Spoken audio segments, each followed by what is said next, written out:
Национализмот и етничката омраза се можеби најголемото зло со кое што се соочува модерното општество секаде во светот денес. Тие се емоции, действија, организирани действија од центри на моќ под кои што потпаѓаат луѓе на секаде во светот и кои што на вистина се една од главните пречки зошто човештвото не напредува онака како што би можело да напредува. Национализмот и меѓуетничката омраза создаваат поделби меѓу луѓето, ги деконсолидираат и ги поделуваат општествата и со тоа општествата немаат можност заеднички да одговорат на предизвиците на денешното време. За жал, луѓето наместо тоа ја трошат енергијата и многу ресурси, не само луѓето, целото општество троши многу ресурси во борба и справување со национализмот, а тие ресурси, таа енергија, тие действија, тие работни часови на крајот на денот може многу подобро да се искористат за да се направи нешто што е добро за сите нас заеднички. Па не би сакал многу да зборувам за негативните примери, едноставно еве може да се свртиме да видиме неколку месеци наназад како некои центри на моќ, одредени медиумски структури, одредени политички структури ја злоупотребуваа пандемијата со ковид за да и дават меѓуетничка или некаква националистичка димензија.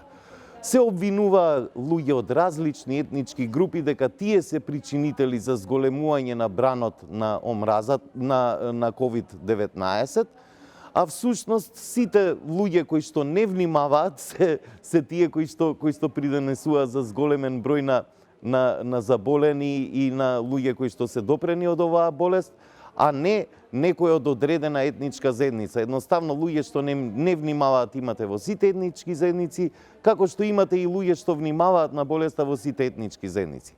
Многу повеќе би сакал да зборувам за позитивните примери. Во мојата 25 годишна работа во јавноста, како медиумски работник, како новинар, уредник, продуцент и така натаму, имам многу позитивни искуства со структури, редакции и организации кои што работат во мултиетнички контекст, во интеркултурен контекст, почнувајќи од Цивил, која што е организација која што повеќе од 20 години работи не поради тоа што така некој рекол, туку самата организација твори во еден интеркултурен контекст, таа е мултиетничка организација, работи проекти кои што ги инволвираат сите етнички заедници и тоа не како бројки или проценти, туку како луѓе кои што суштински придонесуваат во работата на Цивил. Слично искуство имам и со мојата работа во Лайф радио, исто така тоа беше едно радио кое што беше билингвално, македонски и албански јазик се користеше, но контекстот кој што ние го дававме беше интеркултурен. Зборувавме за работите што заеднички не интересираат младите луѓе, луѓето кои што учествуваат во културниот живот, во музиката, во сите области во општественото живење каде што има некаква интеракција помеѓу луѓето. Има многу такви примери во нашата земја, во Северна Македонија. Мислам дека треба повеќе да ги истакнуваме, од нив да градиме парадигми или примери кои што ќе бидат употребени од целото општество за тоа како на вистина работите може да се прават и подобро и заеднички. Па ако го земете национализмот и што всушност тој предизвикува? Тој предизвикува поделба помеѓу луѓето. Тој предизвикува нееднаквост помеѓу луѓето.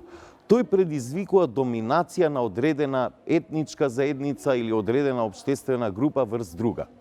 Од самите овие работи ние гледаме дека тој е суштински спротиставен на она што го нарекуваме европски вредности. Правда за сите, слобода за сите, еднакво за сите. Ако тргнеме од тие постулати, национализмот не е тој кој што вели дека треба да има правда за сите, туку ја замислува правдата само како правда кон сопствената етничка заедница, која што е секогаш во право, а тие другите се, нели тие кои што се грешници, кабаетли или виновници за нешто што се случува на етничката заедница. Ако ја земеме слободата како парадигма, националистите не ја гледаат слободата како слобода за сите, туку ја гледаат пред се како слобода за сопствената етничка заедница или општествена група, често пати на сметка на слободата на некој друг. Ако ја гледаме еднаквоста, националистите не ја сакаат еднаквоста. Тие мислат дека, како што вели Орвел, нели, дека некои се поеднакви од другите.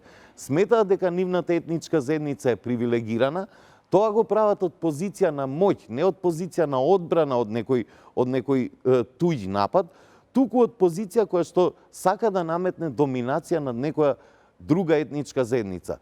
И придобивките, повторно ќе се навратам на Орвел, на неговите белешки за национализмот, придобивките често пати не се лични, туку целта сама по себе е моќта и доминацијата на таа општествена група во која што одреден индивидуалец ја потонал својата индивидуалност или станал дел од некаков колективитет. Национализмот не дели и не враќа во минатото. Да се обединиме во различностите и да одиме кон иднината.